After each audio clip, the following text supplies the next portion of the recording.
Welcome, everybody, to week 9 of the Dig Route podcast. I am one of your hosts, TJ, alongside Justin. And Justin, this is a big week for us here at the Dig Route. Why is that, T? Because this episode of the Dig Route is brought to you by our friend Chad Fallis at Cross Country Mortgage. Justin, home buying and refinancing can be an intimidating and confusing process, but Chad is authentic, compassionate, and can make the process fun. You can always count on Chad to bring the bubbly as you celebrate the closing of your home or refinance. What sets Chad and Cross Country Mortgage apart is their E3 experience. They are efficient, effective, and educational with their clients and make the complex simple.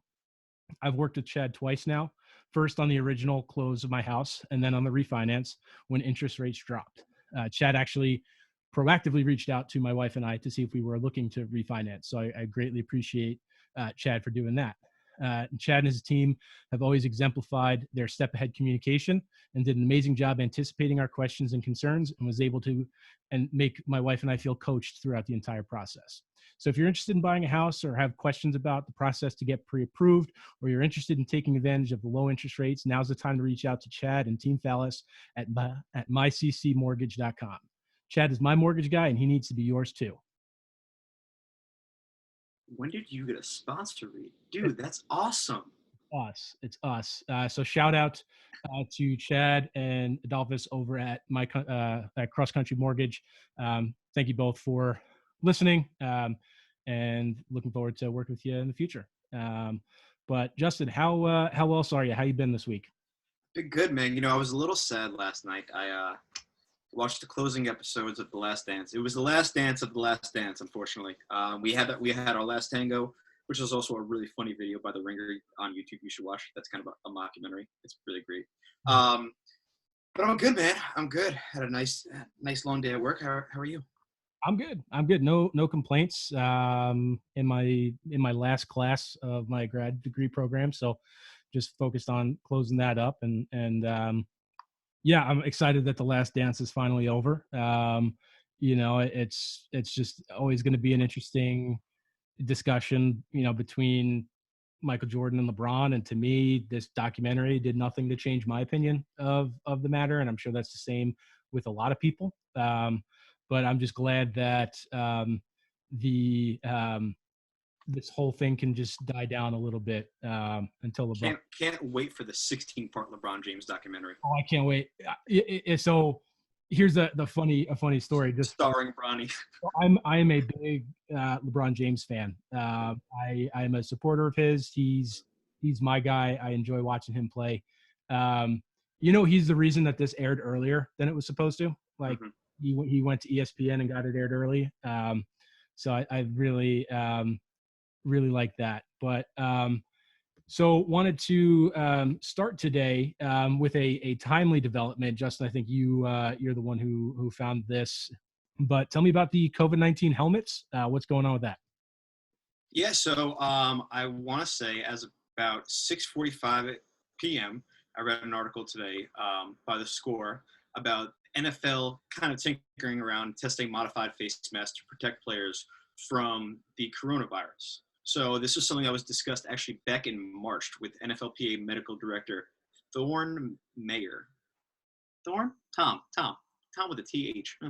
Very cool, Tom. And Tom is working directly with Oakley on new face masks with surgical or N95 material to make our season happen. Is it going to happen? I have no idea, but I like that the engineers in the NFL are taking steps in precautionary tales. Even though you have all this time, you're using the time to your advantage. So I'm all in on this story because I'm all in on a 2020 NFL season, and I know you are the same. Absolutely. Yeah, I think it's very, very interesting overall, just that they're trying. So my understanding is they're creating a face mask to extend all the way down is my thought on the helmet. Correct. Yeah. Very, very interesting. I wonder how or if at all they'll be able to do it. I know some of the frontline healthcare workers, they're wearing those face shields. So I'm sure it's just some kind of, ability to do that. And what a move by the NFL too, to enlist the help of, you said Oakley doing that? Oakley, yeah. That's pretty cool. I believe Oakley supplies a lot of the visors, yeah. I think they're the main visor supplier of the NFL. So the NFL being able to keep their sponsorship opportunities, that's business 101. That is very impressive. You really do love the Shield. I do. I respect the Shield. I'm available. So also in the NFL, there have been a couple of trouble off the field. I don't know what it is about NFL players and not having a season or in the off season just going buck wild and getting themselves arrested. I don't quite understand it, but I've never gotten it. And as a Bengal fan, I watched, well, God, way too many arrests. I want to say like in the 07 to 09 range, there were some troubled cats on that team. No pun intended, being Bengals and all. But a lot of them would seem to happen during the offseason, during the summer. I mean, like, and you're in a pandemic nonetheless. Like Quentin Dunbar and DeAndre Baker's one to me is the most fascinating. Like, you're at a cookout in Florida. What are you doing, man? I don't get it. A $70,000 gambling debt is apparently what the robbery pertained to. And that they had found out that they owed a certain amount of debt, Quentin Dunbar and DeAndre Baker, and they proceeded to rob a few people at the cookout. I think I read reports they acquired goods from worth $17,000 to $30,000, so along those lines. And then Ed Oliver apparently I'm a Buffalo Bills fan these days. Ed Oliver of the Buffalo Bills got a DWI with some firearms charges. So that's cool. Yeah, that video was scary too. Yeah, he couldn't walk, man. That guy. That wasn't great. I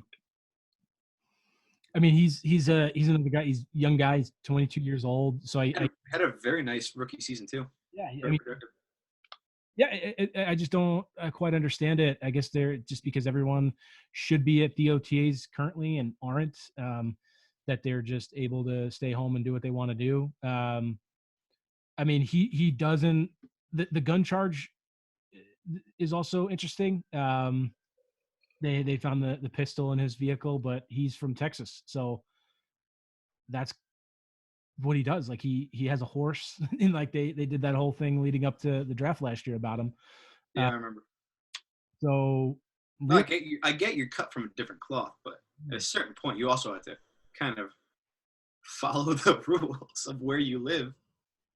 Like we ain't in Kansas anymore. We're not in Texas anymore, man. You know. You're right, but like this happened in Texas, so I just thought that was pretty funny. But just like, I thought it was in Buffalo. Oh, my mistake. No, it was in his hometown of Houston because they're home. You know, all players are doing virtual meetings and all of that stuff. So I guess he's just got a lot of time on his hands. I want to talk crap about Ed Oliver, but I can't because Quinnen Williams, who the Jets drafted 3rd overall over Ed Oliver, who they were strongly considering, also had a gun charge at an airport. So I can't really make fun of Ed Oliver. The airport one's even crazier to me. Well, he's from Alabama, and like he has a license to carry in Alabama and just didn't store it correctly, is my understanding of it. Like this is the same guy who sneezed on live TV and then blessed himself. So maybe he just didn't know how to store it correctly. I think that's probably what happened. But yeah, just very, very interesting that we keep seeing this trend. Like there's got to be some outreach that these teams can do to keep their folks, from getting out of trouble. They have them. But they have that rookie symposium that everyone's supposed to attend. And that's supposed to go over the guidelines of the NFL, the do's and the don'ts, which to me are pretty logical of just life. But they have to be broken out and put out to these guys, which I totally understand. And at a certain point, the NFL by far has the most arrests of any sport out there. And is that like per capita or player? Because they do have a very large team overall. No, for sure. Yes. That is per capita per player. Yeah. Yeah. I just wanted to make sure that, we were looking at it, right. Cause they're double, I think, the next highest sport. in terms of number of overall players. I think it's baseball. Baseball is 26 guys on an active roster. Yeah. NFL is 53, 52, 53. It's moving up. I know that. Moving up now, yeah. For a good reason. So the Ed Oliver thing, that's just scary, and I hope he's okay. When you start getting into the DWI things, that can sometimes show a lapse of judgment that, one evening that at all. And listen, man, all it takes is one shitty night. If you guys all remember the Dante Stallworth incident many, many years ago, I think when he was either in Cleveland or New Orleans, and he got a DWI, and he inadvertently murdered somebody, ran over them, and only spent 30 days in jail. Mm-hmm. Right. So this could have been like a one night slip for Ed Oliver, or it could be a sign of a larger issue. We're not sure. No drugs were found in the car, which is a good thing. So hopefully, Ed Oliver's doing okay. Quentin Dunbar, the Washington Redskins, didn't they just trade him for like a 5th round pick too? Mm-hmm. It must be just got him, and he apologized immediately.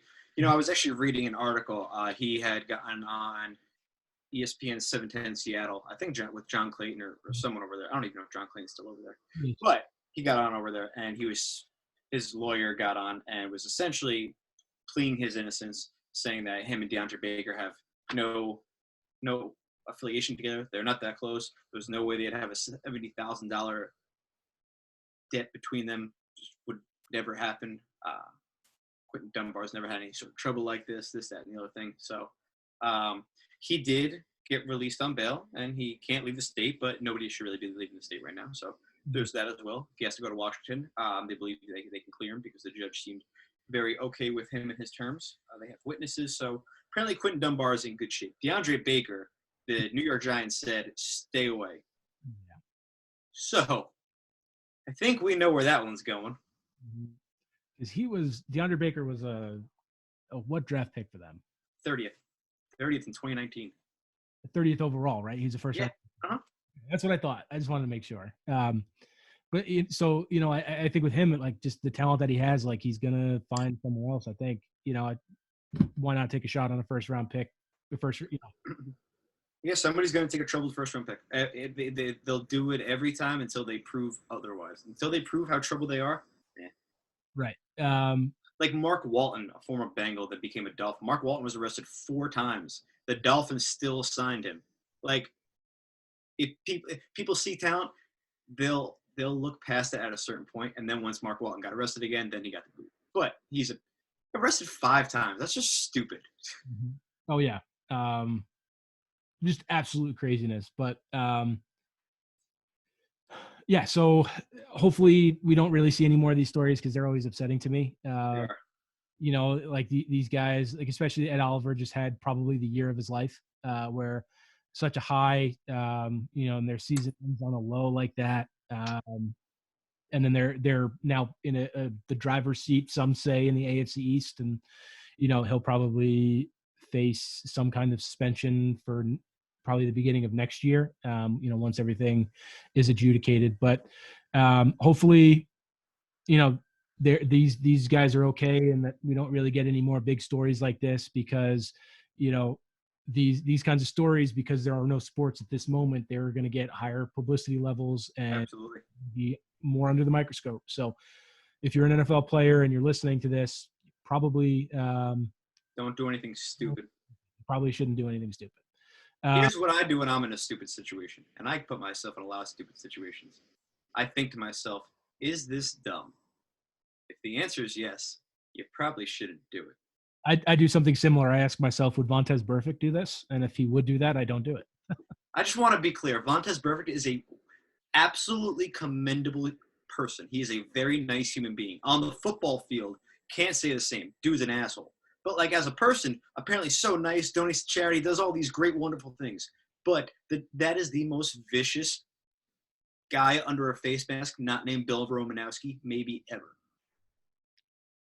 Yeah, but because of what he did on the field, I don't give him any credit for what he did off it. Totally fair. I don't have to defend him anymore either, so we can fuck Vontaze Burfict. Yes.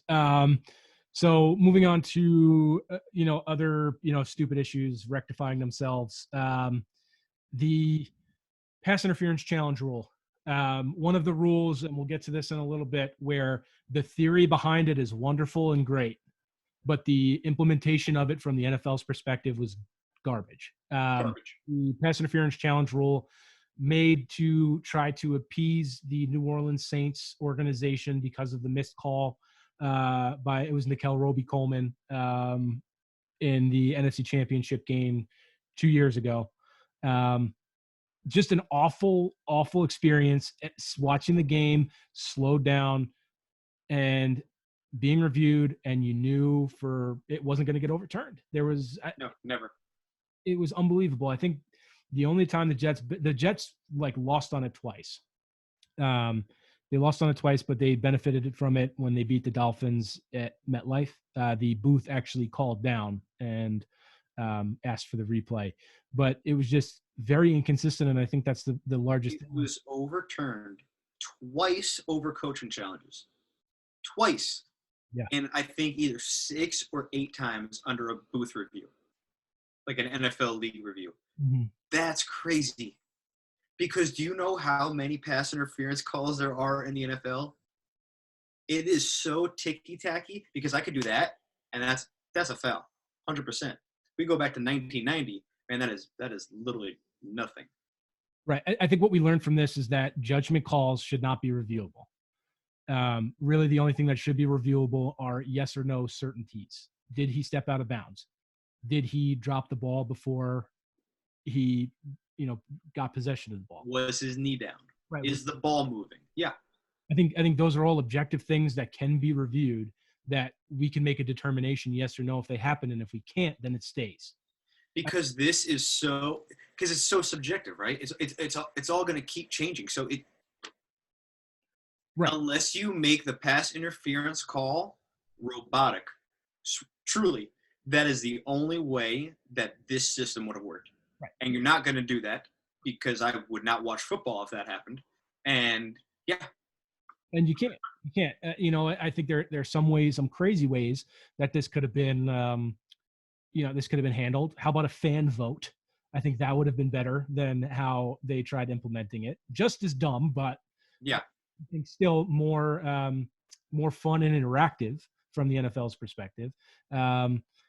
Really, I mean, Sean Payton has been ready for a pun, a saint about all of this. He has rightfully voiced his displeasure about the rule, about the implementation of the rule, about the results of the rule. He's also, I believe, either the head or very high up on the NFL competition committee. Yeah, and like I like the rule. I really did. I always thought that they should be booth reviewed, like instituted by the booth, not make it a coach's challenge. I think the coach's challenge part of it was a little bit. It kind of gave the coaches a little bit too much power and another option for them to outthink themselves, and it really wasn't ever going to be beneficial to them because, like you said, I think they overturned 2. 2 off coaches, yeah. Right, 2 off coaching challenges. That's terrible. That's awful. How many did we see in the first 4 to 6 weeks of the season? They tried so hard, and that's what the commentators kept hitting home on. Is like, listen, you're right. That wasn't pass interference, but they're not going to change it. They're giving you this as an option. Be like, oh, just hear me out here. Okay, we'll look at it, but we're not changing our mind. That's dumb. That's just you're wasting everyone's time at that point. So if my argument, is that if it was instituted always by the booth, and the booth always was the one that phoned in and said, we're going to take a second look at this, that's fine. And then if you don't overturn it, you don't overturn it. It wasn't out of the coaches. It wasn't, there wasn't really any subjectivity there. It was, the booth always coming in, but it always came. I think that not even take away the challenging of the judgment of it. I think the rule needs to be more finite. You need to, honest to God, have like some sort of referee summit and take a mannequin and show him, if you're doing this, no good. If he's doing this, that's fine. Don't call it. If he's holding his towel, that's fine. He's cool. If he's draped over his shoulder, that's not cool. And I think they tried to do that last year. Al Riveron tried to explain what they were trying to do, where it had to be egregious, for them to overturn it. And they overturned some that weren't egregious. And the inconsistency from the implementation of the rule ruined the rule. Mm-hmm. To me, that's what it comes down to. And while we're talking about rules, I'm going to let you take the lead on this one, Justin, just because I know you have numbers and a lot of thoughts on. I do. Those new Rooney Rule. For me, another one that I think is great in theory, but hasn't really been implemented as well as it could. So, Justin, take it away. Yeah, so the Rooney Rule was implemented in 2003 by the Rooney brothers. Maybe the only thing I like about the Pittsburgh Steelers, and they implemented this rule to allow for minority coaches to have a higher chance of being hired. Because as you can tell, just looking over the history of the NFL, but even before the Rooney Rule, the only black head coach I could think of off the top of my head was Tony Dungy? ? Yeah. Yep. Exactly my point. You got to really dig and think about it for a second. That shouldn't be the case, because I could tell you right now that Frank Robinson was a manager of the Washington Senators way back when, and that's a no-brainer. Could just come off the top of my head from 1970 something. Mm-hmm. So the Rooney Rule was implemented to give minorities a higher chance of being hired, and essentially, if you have a head coaching vacancy or an executive vacancy, you have to just interview one minority, and that's it. You don't have to hire them. You don't have to bring them in for a second interview. So a lot of teams, unfortunately, in the past, bring in a minority head coach candidate, interview him, get it out of the way, clear the air, and then they can proceed to do what they would like. It's pretty shitty. Just gonna be flat out. And when you really get finite into it, in the NFL right now, there are 4 minority coaches, 3 black, 1 Hispanic: Ron Rivera, Mike Tomlin, Anthony Lynn, and Brian Flores. Although I think Brian Flores actually is Hispanic as well. I believe he's Honduran. But regardless, besides the point, there are 2 black GMs: Chris Greer of the Miami Dolphins and Andrew Berry of the Cleveland Browns. Andrew Berry recently hired like 3 months ago. There are 2 black offensive coordinators, and there are 8 defensive coordinators. So if we're keeping count, that's 16 minorities in the 4 top-tier positions that you would probably want in the NFL: a head coach, an offensive coordinator, a defensive coordinator, and a GM. That makes up 12% of the coaching staff. That's crazy. That 88.5 of those 4 positions are white dudes. Now, I want to peel it back even more. In the last 3 years, there have been 19 head coaching jobs up for grabs. 2 of them were filled by minorities. You can count 3 if you count Ron Rivera from this year, I guess. They say that in order to be a great head coach these days, you need to be an offensive-minded coach, right? That's that trend that we're seeing.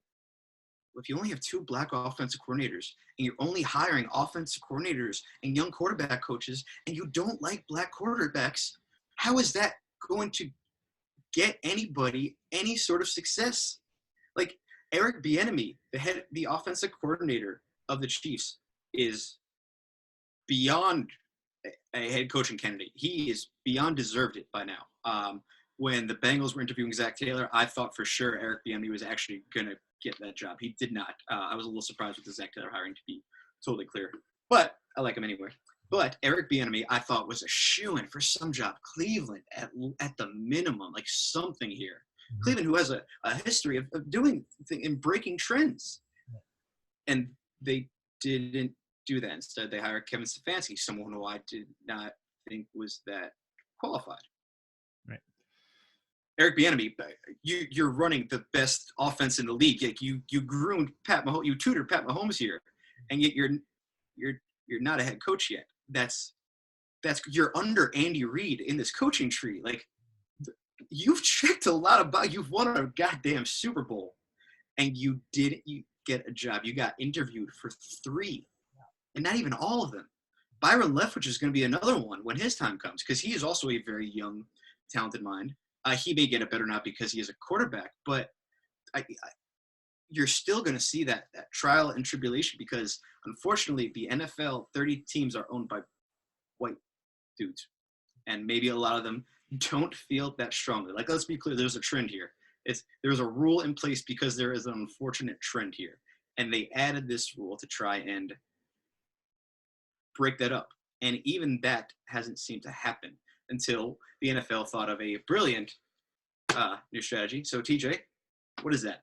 Yeah, and I did want to just mention something about Eric Bieniemy, which I think is kind of holding teams back, and holding coaches back, especially, is the rule that states where you can't take a job until you've been eliminated from the playoffs. I think that really hurts successful teams and successful coordinators. You could Zach Taylor got the job while the Rams were in the Super Bowl. He just couldn't accept the job until then. They couldn't offer him the job until then. But he was the Bengals coach. So no. Brian Flores, Matt Patricia, no, absolutely not. What do you mean? I mean, that's what happened this year. like nobody from the 49ers or the Chiefs were hired for a position because. Hey, but peel back further. Brian Flores was in the Super Bowl 2 years ago. He got hired because of the Super Bowl game. Right. But I'm just saying that's an added thing that is taking away from these teams' ability to interview, these coaches' ability to interview and to potentially make a sound decision. But we're still getting head coaches of guys that are coaching in the Super Bowl. So not this year, but in the past. Matt Patricia, Zach Taylor, Brian Flores. I could probably dig further. This is just off the top of my head right now. Right, but all I'm saying is that you can't say that's not a fact. Frank Reich, well, that's completely different because Josh McDaniels accepted the. Okay, fine. No, I'll give you that one. Yeah, that one doesn't count. Okay, I'll give you that. My point is that sure there have been teams that have waited. All I'm saying is that that's an added factor, and can also, if a team is deciding between two potential coaches, you can't tell me that they're not thinking about, well, I can hire this guy right now and get started, or I have to wait 4 weeks for this guy to potentially interview. You can't. You can interview him beforehand. You can interview him, absolutely. You could bring him 2-3 times if you want. You could go there to interview. That's totally cool. You could get all of that implementation in place. You just can't hire him. Right. So you can't make it official. Right. If I'm choosing between Coach A, who is really good, or Coach B, who is excellent, but I can't hire immediately, but I know he'll be great for my team, I'm choosing Coach B. No questions asked. I don't care if that's going to start my season. No, absolutely not. Justin, I'm just telling you that's what happened this year. Yeah, no, I'm just. That's all I was trying to say is that. Yeah, just give him my opinion. That's all. And it is a factor. Teams debate that internally all the time. And yeah, they make decisions, and they have made decisions on teams that have been in the Super Bowl. All I'm saying is that it is a factor that teams consider. And this year, it impacted them more because of what Josh McDaniels did the year before. That's what happened. That's a fact. That's just what happened this year. What the NFL is doing for the Rooney Rule, they recently announced this, is they are now requiring teams to interview 2 candidates of color for head coaching positions, and they are also adding it to require 1 minority candidate interviewed per coordinator spot, because like you mentioned, they're hiring head coaches from the coordinator positions. So I think that's a good direction that they're headed in making sure and expanding it for the coordinators. Again, the way the NFL has done this in the past, and like you said at the top of this session, was they just do it to get it over with and then move on to who they really want to hire. I think by requiring more interviews and to sorry, I'm losing my train of thought here, but requiring it for the positions where teams are hiring their head coaches, I think is a good start. I think that is a good effort by the NFL to do that. What I don't like is the way they go about it. So the way the Rooney Rule is supposed to work in theory for, I guess, the NFL's argument for the coaches who may be interviewed just to get it over with and make sure that they're in compliance with the rule, is Anthony Lynn, for example. So in 2015, early 2015, so at the end of the 2014 season, the Jets interviewed Anthony Lynn, who was the running backs coach, was one of their first interviews. I was in the building when he came out of the office on the football side of the building. He was one of the first day or two after Rex was given the boot, he was interviewing so that they could be in compliance. He then, because he interviewed with the consultants that the Jets had hired, was on the top of the list for those consultants to recommend to future teams that were interviewing candidates for head coaching positions. So from that perspective, he then, after being offensive coordinator for the Bills and getting, more of that offensive coordinating experience, then was able to interview for the Chargers head coaching job and ended up getting that. So that's like a success story of how the Rooney Rule is supposed to work. The fact is it's a broken rule because it doesn't work like that all the time. Teams are interviewing their assistant quality control coaches and then moving on to the bigger fish in the offseason, those coordinators who the coordinators who are the hot button names in the middle of the season because they are coaching a good unit that they have. So like Eric Bieniemy was a great, one of the top names 2 years ago. And then this year as well. I'm shocked that he doesn't have a head coaching job. I think the concerns for him, and this is where I think race comes into it a little bit, and not a little bit, I mean a lot of it, where I think the concern with him was that who was calling the plays? Was it Andy Reid or was it him? I just don't think that's a fair question to ask because he's still the offensive coordinator of a record-setting offense. Like we have Adam Gase, and I hate that he's my example for this, but Adam Gase had one good year with Peyton Manning and now has 2 head coaching jobs because of that. Eric Bieniemy coached Pat Mahomes in his first year to an MVP season and then a Super Bowl winning offense. You can't tell me that he's not ready to be a head coach because Andy Reid calls the freaking plays. Now, I'm sorry about this. I'm a big fan of Eric Bieniemy. I thought he should have been the Jets head coach last year. There's a problem, and I like where the NFL is trying to move in the direction of making sure that the coordinators are now included and in the scope of this rule, because I think that's going to open the eyes of a lot of teams. And they were rightfully ripped this offseason and last offseason, because I think at the end of 2018, there were either 8 or 6. I forget the number right off the top of my head. And then they lost a huge chunk of them because it was the year that Bowles, it was end of last offseason where Bowles, Steve Wilkes, and Vance Joseph were all fired. So I like where the NFL is trying to think, and they're aware of the problem.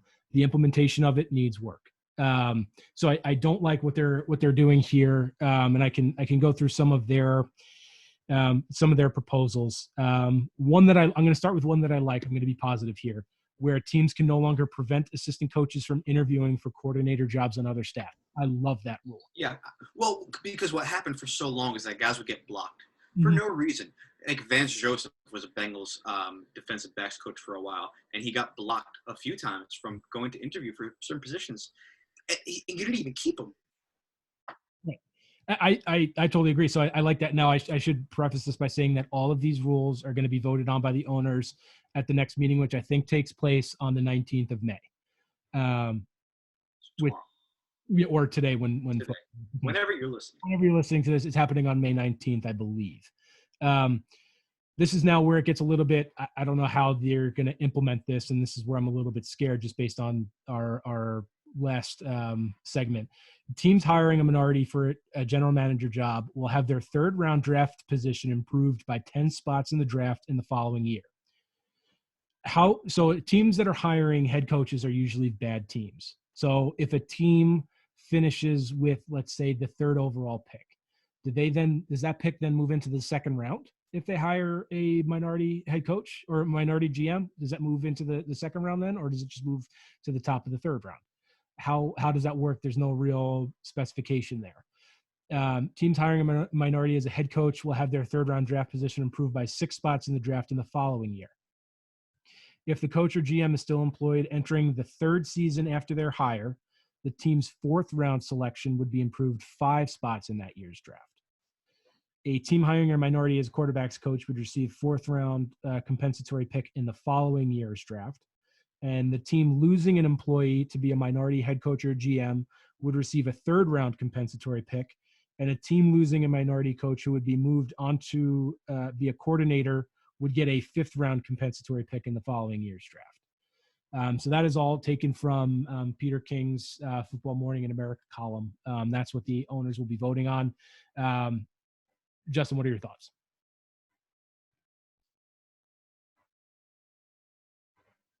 Awful. Awful. I mean, like, you should want to hire a candidate because they're good. Yep. Don't be racist and hire the best candidate. It's like totally like just how everybody should operate in business, period, the end of life, but especially in the NFL. But for you to dangle this in front of you is not hiring the best candidate. You're giving the team something. And I kind of find that disgusting in a certain way. Mm-hmm. Like, here's how bad our rule is. Here's how bad and broken our system is. I'm going to give you a better player, potentially a better player, if you hire a minority. Mm-hmm. Yep. And that's what Louis Riddick was talking about today. He's been on the short list for general manager candidates for a long time. Almost got the Giants general manager job over. Yeah, I'm surprised he's still an ESPN analyst. He said a very similar thing today, where I don't want to be looked at when I get into the building as I just got it because I'm black. Like, I just don't want that to be the case. Now that's his opinion, and I that's the truth though, because that's how you're going to look at it. Then I got this job because I'm black. And you're going to look at this player that you drafted in the third round. We got you because I'm black. We got you because he's black. We got you because I stayed here for 3 years because I am black. No, just hire the right fucking guy. You're not wrong. You're not wrong. And that's where I think the NFL, they're a little bit too aware that there's a problem and they just don't know how to solve it.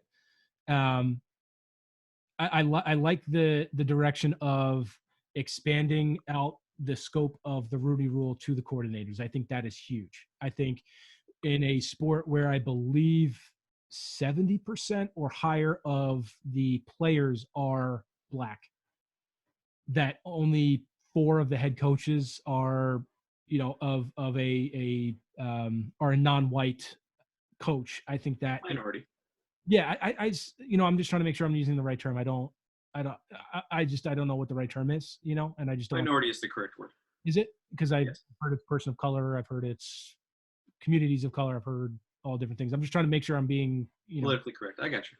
I mean, it's not even just politically correct. I just want to not be offensive. Like, I want to use the right terminology. Very just overall, I just don't know how to feel about it.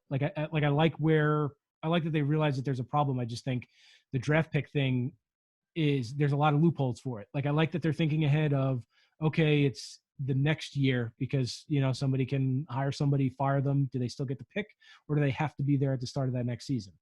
Like, do we wait until the draft and then fire them? Similar to like a Mike McCagnon move, let him finish the draft and then fire him. So you already got the pick. Like, what, teams are going to try to get around this. And I just think that there is a flaw in the system that teams are going to exploit, and that completely craps in the face of the spirit of the rule. The spirit of the rule is not being followed, and that's what is upsetting to me. I'm a big rules guy. I like rules. Yeah, no, we know. I don't like loopholes. I don't like. Oh yeah, there's a loophole in this one for sure. And not a fan. Yeah, the interesting part to me too is that you brought up Eric Bieniemy and Byron Leftwich as offensive coordinators. I don't know of many quarterbacks coaches that are minorities. I don't know. And that's what I was saying, because for so long the people did not like the black quarterback because you didn't think they were good. Truly, like it was a stigma. And thank God that's been broken, because it is so full of absolute crap. But for a while, you weren't getting production for them, and people weren't giving them jobs because they didn't believe in them. Like, I remember there was a point in time where the Jaguars had 3 black quarterbacks on their rosters. First time it's ever happened in the NFL, ever. Byron Leftwich, David Garrard, and the third one will come to me. Marcus something. It's going to come to me. He never got any playing time. He was not very significant, but he was significant for that reason. Regardless, my point is that's why you don't see them. In the future, I think we will start seeing more black quarterback coaches. But yeah, it's because of that. Right. I want to dive deep into one specific guy real quick that really when I was reading all this, I really started feeling bad for him. And I may have referenced him on the pod before. Jim Caldwell. Jim Caldwell, former head coach of the Colts, former head coach of the Lions. Jim Caldwell's very first year as the head coach. It took him a long time to get an NFL head coaching job, nonetheless, but he got one. First year, the Colts went 14-2. They were 14-0 for that year. You remember that year. They lost in the Super Bowl to the Saints. Great Super Bowl. The onside kick at the half, right after half. Awesome game. Next year, went 10-6, lost in the wild card. Totally cool. The next year, Peyton Manning got neck surgery and didn't play. Subsequently, the team went 2-14. Now, if I told you that one of the greatest quarterbacks of all time went 2-14, and his team went 2-14, you would sum that up to that's just because he was hurt. That's not on anyone else. It's just because he was hurt and he's that good. It's not the head coach's fault. I think we can all agree. Well, Jim Caldwell got fired after his 2 playoff runs and the best record the Colts have ever had at the time. He got fired and spent 3 years in limbo. And while he was in limbo, he was hired by the Baltimore Ravens. The Baltimore Ravens, he was the assistant offensive coordinator to Cam Cameron. Cam Cameron was fired because he is awful, to which Jim Caldwell then became the offensive coordinator for the Ravens. Well, what did the Ravens do in 2013? Well, they won the Super Bowl. On the back, or the arm that people like to say, of Joe Flacco. Well, his offensive coordinator was Jim frickin' Caldwell. So Jim Caldwell then goes and gets a job with the Lions, a new head coaching job. Awesome. First year, 11-5. They go and play the Dallas Cowboys in the first round. And they lose. Not because they're a bad team, because this is a team with Calvin Johnson, young Matt Stafford, Reggie Bush when he was still elusive as all hell, because I watched a clip when he scored a touchdown in this game, and it was really fun. I love Reggie Bush. But regardless. That was the face guarding pass interference. That was the face guarding pass interference game. Exactly. Yep, that was Anthony Hitchens screen guarding on Brandon Pettigrew. That was a no call. Like 100. I literally watched the highlight today. 100%. Like, wow, that's bad. And it was. I didn't think it was. Oh, it's ooh. But so Tony Romo gets the ball back. They drive down the field. They win the game. Matt Stafford does get the ball back. Fumbles, whatever. So they lost on some crap, I'll say. The year after they go 7-9. All right, tough year. The year after they go 9-7, make the playoffs again. Okay, lost to Seattle. The year after they go 9-7, miss the playoffs. Okay, whatever. Well, Jim Caldwell got fired for having a winning record on this team. Now, the Lions front office fired Jim Caldwell because, quote, he didn't meet the standards of the team. Now, for anyone who's really into football, the Lions have just as bad of a history as the Cincinnati Bengals in terms of the playoffs. And when I mean that we don't win. So, you hired a coach that brought you to the playoffs twice in the 4 years that he was there, had a cumulative winning record, more wins than anybody else has had as a Detroit Lions head coach in a 4-year time frame in the last 20 years, gets fired for Matt Patricia, who has 7 wins, 6, and is entering his 4th season of work. That's meeting standards? Just like, wow. Abso-fucking-lutely not. You fired this man. You wanted an out 100,000%.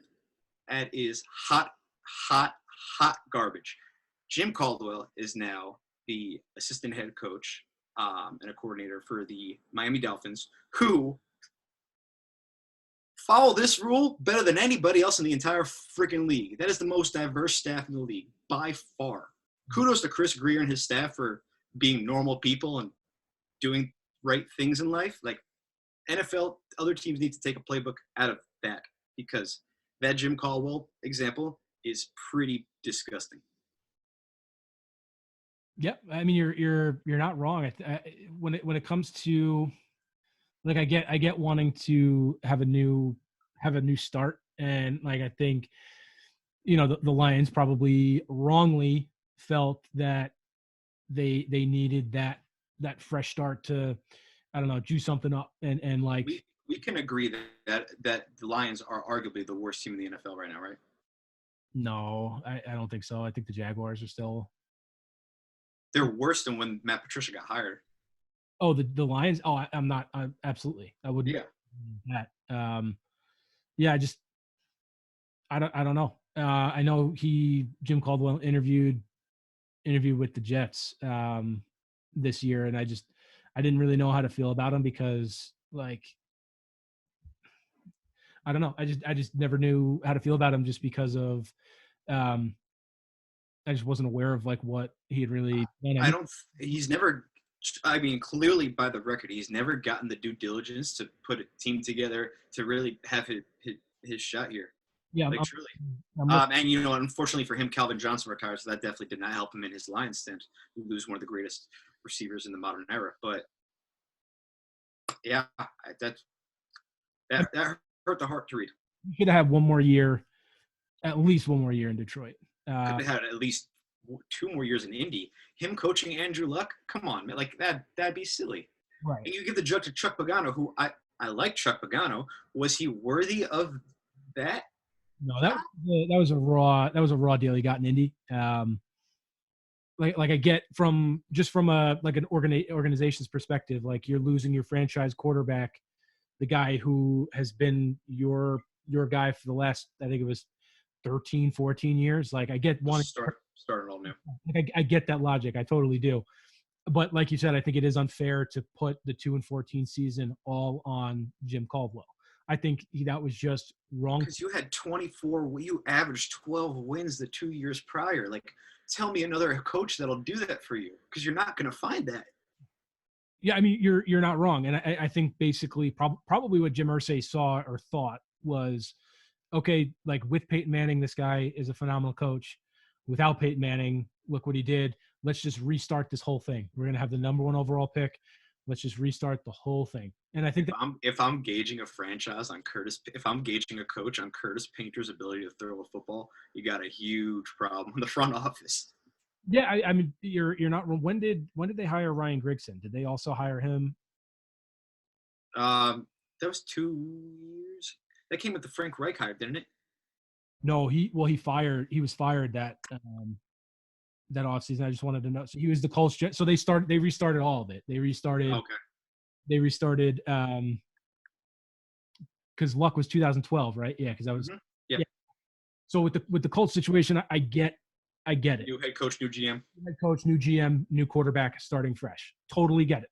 Totally understand that. It's a raw deal. In Detroit, that was, I don't know what they were thinking, what the Fords were thinking there. I don't quite understand it. Yeah. I disprove that one. You know that there's only another crazy stat. There's only been one black head coach to ever be rehired. Really? Yeah. You want to guess who that is? Hold on. You probably can. Dungy. Hmm? Are you, like, by rehire, do you mean coached in one place and then coached in another? Mm-hmm. As a head coach? Oh, I'm sorry. There are two. Yes. Yeah, so Tony Dungy. Mm-hmm.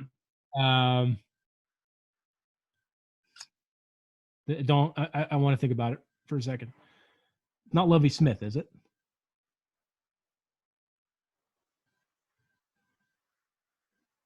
Who? Hugh Jackson. Oh, okay. Well, he was a bad head coach. So, he was not a bad head coach in Oakland. Yes, he was. They went 8-8. It was the best season they had in 10 years. No. bad. You can't. That's such a loser's mentality to call 8-8 a good year. I don't care who you are. His first year they went 8-8. After 2-14, they went 8-8, and they fired him. No, wrongly fired in Oakland, rightfully fired in Cleveland. Like, wow. I think the Cleveland tenure shows probably what was coming for them in Oakland. Like I don't. I think he had a better team in Cleveland. Oh, he did. Yes. No, he did. He didn't do it right in Cleveland. I think in Cleveland he also got screwed up with John Dorsey and the whole front office. Yeah, over there. But he could have been fired after. Oh yeah, 0-16 season, 1-15. You pick. I don't care. 26 or whatever it was. Yeah. I don't know. I like Hugh, but I'm not a big Hugh Jackson fan. I think he's. I don't know. I think he's not a lot of talk. Good head coach. Yeah, I don't know. I'm just not impressed by him.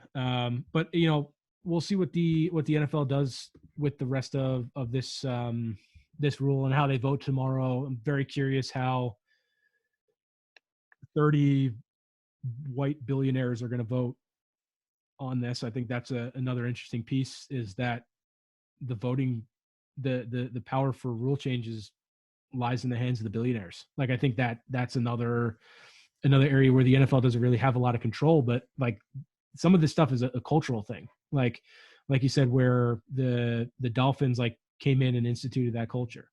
And like, say what you want about the owner, he does his own thing politically. That's a little bit out there, but he's taken like a hands-off approach when it comes to the building of the culture of the football team, which not a lot of owners do. Right. So he is the pocketbook, and he lets the football guys build the football culture.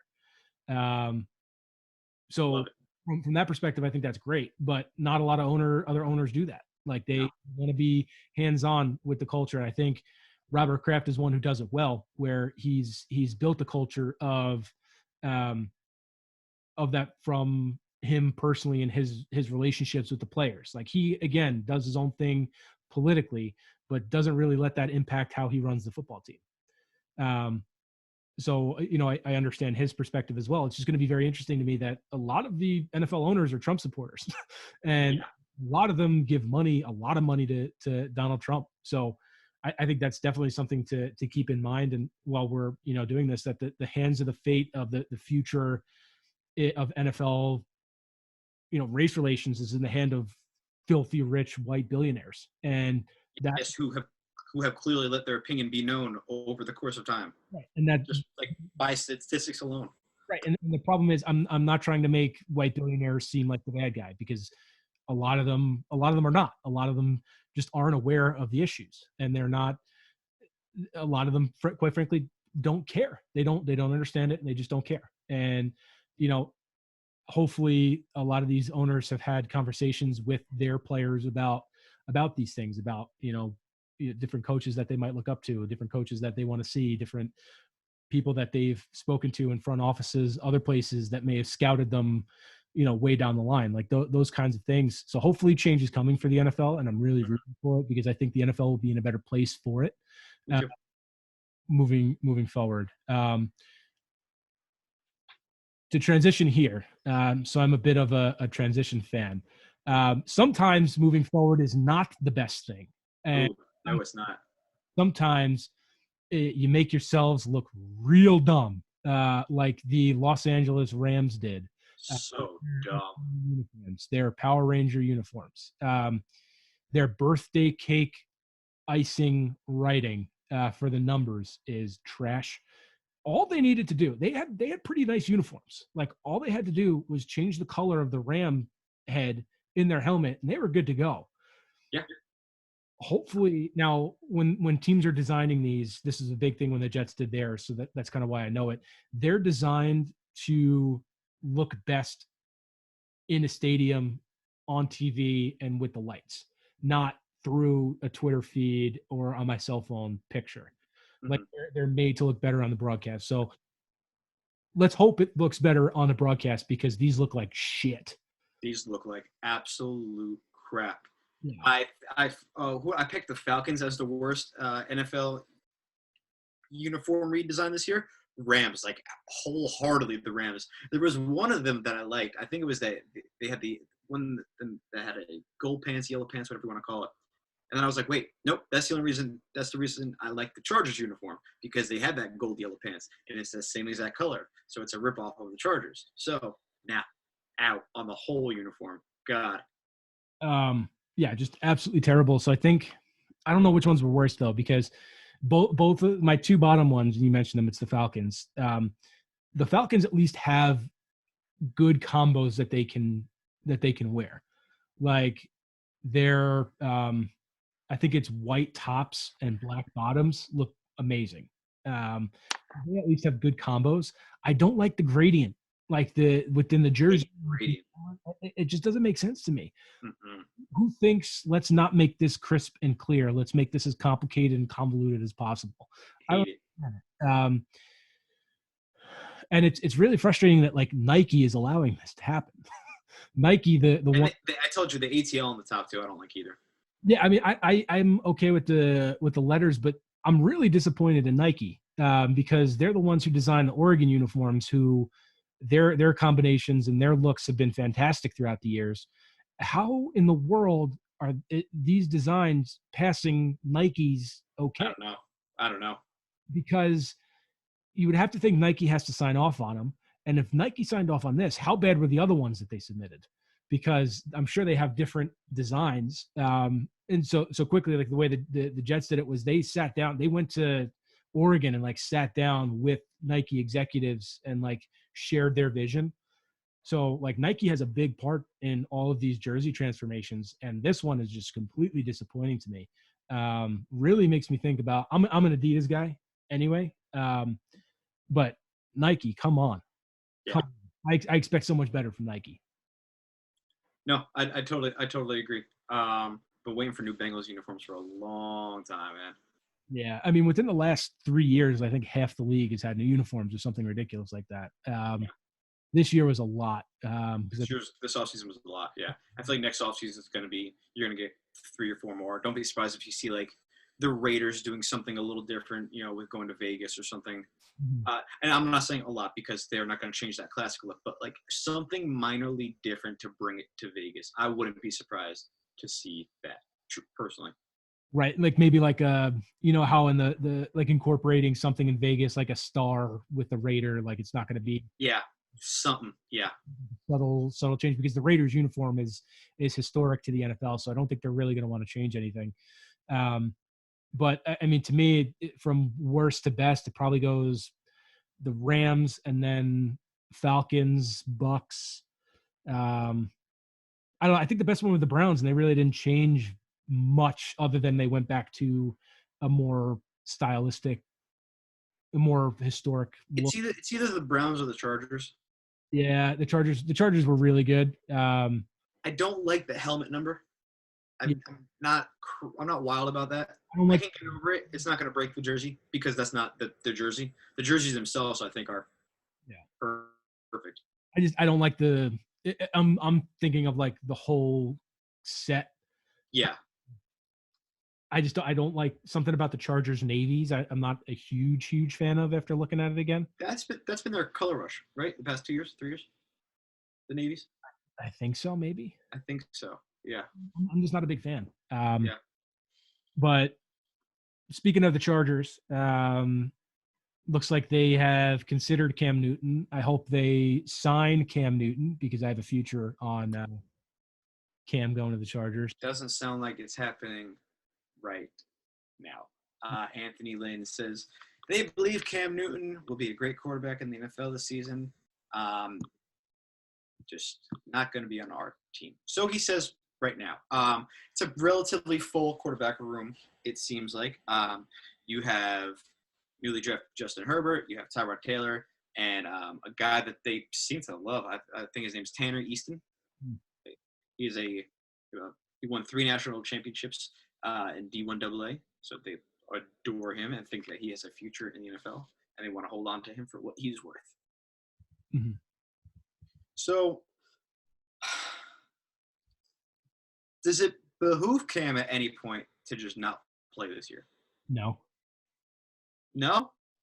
no, I don't think so, because I think the only thing he gets from sitting out is he gets a little bit healthier, but then people are going to talk about rust with him, and like it's going to be a big thing that he sat out a year and blah blah blah. So for him, I'm never going to be one to tell somebody what to do, but why not try to get as much money as you can, and then like if you're coming in as a backup, just work your butt off. Like, I mean, to me, again, that's just me saying that.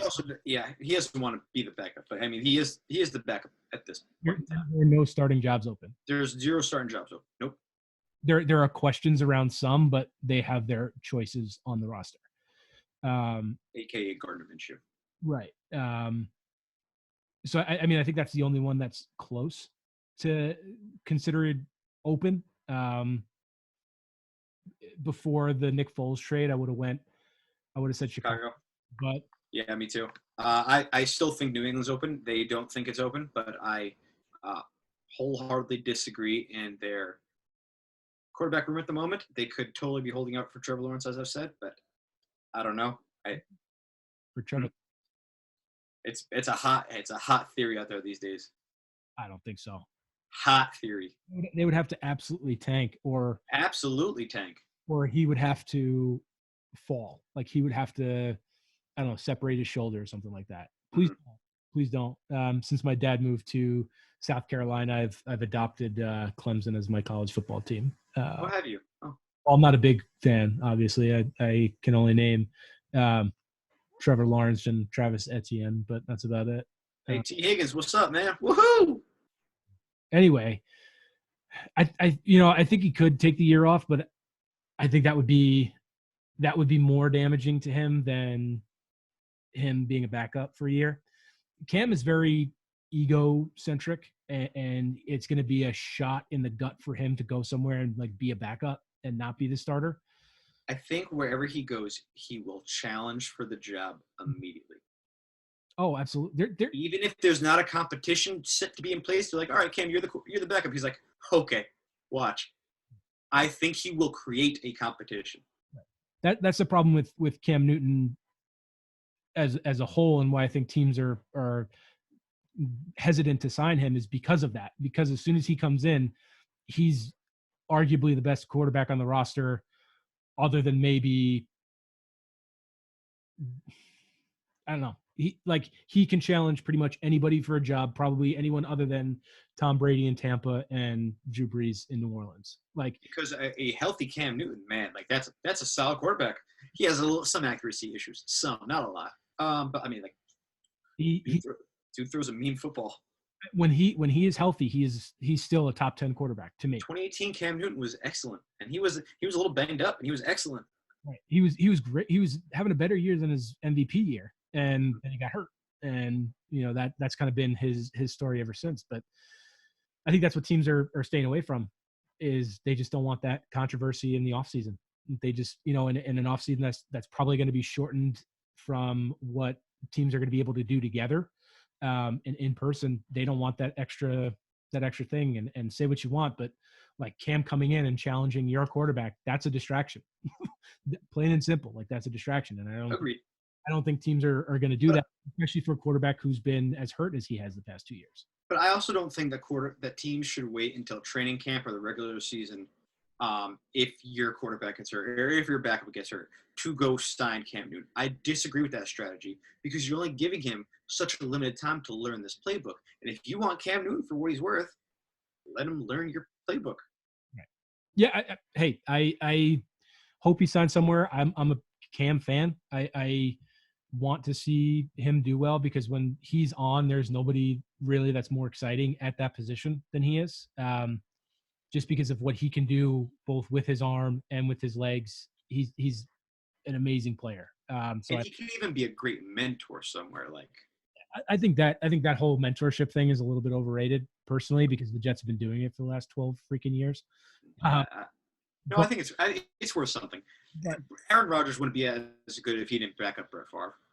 We don't know that. He'll tell you that. Yeah. I don't know. Absolutely. Would he have liked to start it sooner? 100%.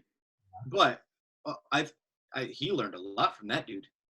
Yeah, How to take an inappropriate dick pic. I think that's probably the only thing. Like talent-wise, Aaron Rodgers is way above Brett Favre, and like they don't really play any similar games. Like Brett Favre is like just an absolute gunslinger.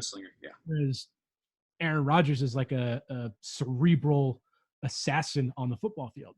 Like it's two totally different styles, and like I don't think I think you can make an argument and say, well, he learned what not to do from Brett Favre, and I just don't think that's the case. That's not Aaron Rodgers' game. Like Aaron Rodgers is always, I have physical tools, but I know my biggest tool is my brain, and I'm going to use that to beat you.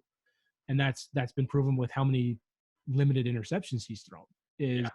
Because not only does he have the brain, or not only does he have the physical tools, but he also has the brain. So like he's kind of like that big package. And I think that's where some people have said that he's the greatest quarterback that they've seen play the quarterback position. Not because he can process everything and do what he can. Process, do everything that he can, and then be athletic at the same time, make the plays outside of the pocket. Mechanics are great, yeah. So, well, his mechanics are actually terrible. and that's where he has that God-given ability. But like if you see him throw, like he's doing stuff you shouldn't do. Like he's watch his feet. Like he's like throwing up in the air. Like he's like jumping almost. Like it's not, his footwork isn't great. But he's able to overcome that because of his arm strength. So like that's where he's like a very interesting case study, because he's so gifted that he doesn't need to be fundamentally sound. On the flip side, though, I think he has created his own, I guess, scheme of mechanics, because the way that you can position your body and make these throws and angle yourself, I think that's a totally different ball game that has been progressed, obviously, like into the Russell Wilson territory, that he does that same contorting of your body, I think, in the exact same capacity. Yeah. So as like, no, he doesn't have like crystal clear, Tom Brady, Drew Brees mechanics. Right. Correct, to Peyton Manning mechanics to that standard. But he has Aaron Rodgers mechanics, which may be better. Right. But if arguably, totally. If you're teaching, yeah, I guess the best way to summarize my point is if you're teaching somebody, a young kid, the mechanics of the quarterback position, you don't show them Aaron Rodgers film. No. If he becomes Aaron Rodgers, great. Right. If you want to show decision making on the field, that's, you show the all 22 so you don't see the footwork. But if you want to show like pocket presence, that's where you throw on the Tom Brady, Drew Brees film. Like that's the absolutely. Yeah. But so what's going on in the jungle this week, Justin? I mean, if you want to talk about mechanics, we can throw on some Joe Burrow tape and just watch that pocket presence, because it's literally a shing of fucking beauty. So my man Peter Schrager on the NFL Network talked about the biggest team to surprise you, and wow, did I love his answer, because you know where I'm going with this. He picked the Cincinnati Bengals. I actually disagree with Peter Schrager on most things. He has a job in football and I don't, so maybe he's right most of the time. So I'm going to go with him on this one right now and say that the Bengals will do what I've been saying all along. I tweeted this when I tweeted the video of Peter Schrager saying this. I will stop blowing smoke into the hype train until you give me a reason not to.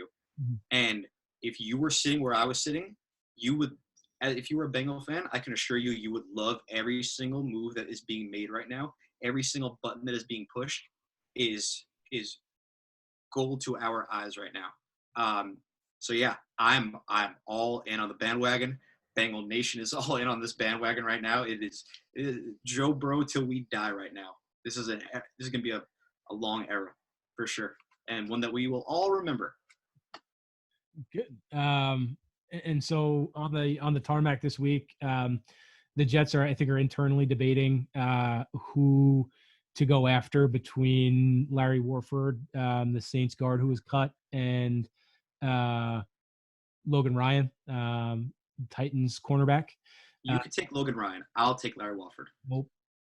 You take Logan Ryan. I'll take Larry Warford. I could use Logan Ryan, but you take Logan Ryan. I'll take Larry Warford. No, I don't want that. I want Larry Warford. He's a Pro Bowl guard in the middle of the offseason. That doesn't happen. That doesn't. No, it does not happen. I'm surprised it's been this long. your offense, your team building philosophy should be around making life simple for your 22-year-old quarterback. That's all the Jets should be doing this offseason. I couldn't care less about what happens on the defense. Can you afford it? What? Can you afford Larry Warford? Yeah, Larry Warford. I think they can afford. I think Logan Ryan's asking for more than Larry Warford is. Oh. I'm seeing Larry Warford was looking for $7 million. I think Logan Ryan's looking for 10. So because the cornerback market blew up. Yeah, and for a cornerback impacts the game more than an interior offensive lineman. So in the grand scheme of things, like, they're going to get paid more. I think the Jets didn't do quite enough at the offensive line position specifically, in terms of better players. Like, they added a lot of more bodies. They're throwing mud at the wall, seeing what sticks, with a lot of their interior offensive linemen.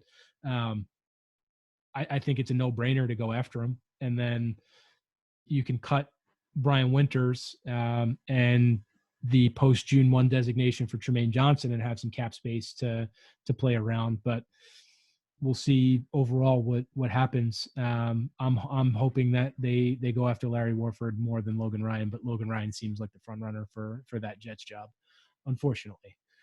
But Logan Ryan's still a good pickup. So yeah, no, great player. Surprising release, in my opinion. Surprised about what? Surprising release. Oh, Larry Warford. Both of them. Yeah, Larry Warford more so, but Logan Ryan still, like, you just played on an AFC Championship team right here back then. Was he cut, or was he? I think he just was let his. I thought he was just cut. I don't know. I thought he chose not to resign. I don't know. So yeah, that's going on the tarmac this week. But Justin, before we go, is there anything else that you'd like to add? Anything else I'd like to add today? I got a new piano. I'm pretty much Stevie Wonder now. Other than that, no, not really. Nice. I saw pictures of that. Oh, dude, there's some fire going on here. That was good. We're cooking. Yeah. Oh yeah. And for me, I'll be going to Murrells Inlet, South Carolina this weekend. Good to get away, but I hope that everyone who's listening to this is staying safe, staying at home as much as possible. And thank you again for listening to this week's edition of the Dig Route. And thank you again to Chad Fallis and our friends over at Cross Country Mortgage. We thank you. We appreciate you. And to everyone else listening, we really appreciate you. Have a great rest of your day and an awesome Memorial Day weekend.